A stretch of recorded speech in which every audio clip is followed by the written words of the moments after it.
Leftists fucking hate Trump. And only recently have I realized that there is a sect of people online that genuinely believe leftists don't attack Trump as much as liberals do. I would like to offer up my page as a testament to that demonstrably not being true.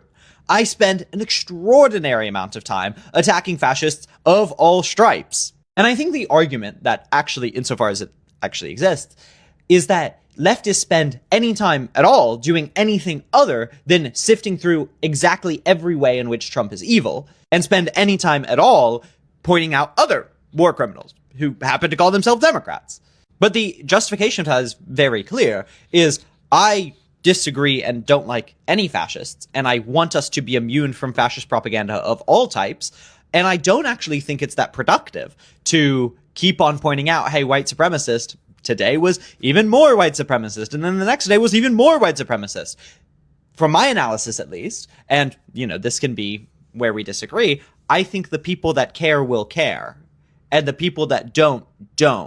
And there's already a multi-billion-dollar Trump-bashing machine to look at every new way that can catch up those few moderates left that are like, yeah, this tweet wasn't enough for me, but this one really got me. And now my job as a person not paid by that, massive content creation propaganda machine is to say, okay, what's next?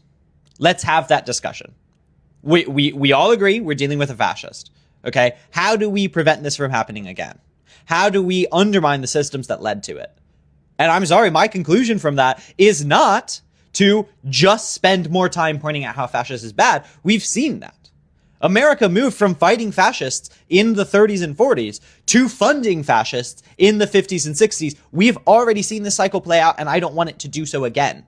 That is why I'm so militant against fascists of all stripes. That is why I spend any amount of time right now talking about how evil the American empire is in all of its officers. Because I don't want fascists to win in 20 years, in 10 years, in 30 years. And if we don't build a bulwark against them of any form, right, then we aren't effective. And I just want to put that strategy out there. Because once again, I think all people see is a huge, multi-billion-dollar funded propaganda machine that is just spent to attack this particular fascist and replace it with a fascist who does it a little more quietly. And that scares me shitless. Because I know Trump's a fascist. I know I can mobilize liberals against him. I don't know that I can mobilize liberals against a fascist that calls themselves a Democrat. And that's what scares me the most, because they have historically also been extremely effective at committing horrific crimes.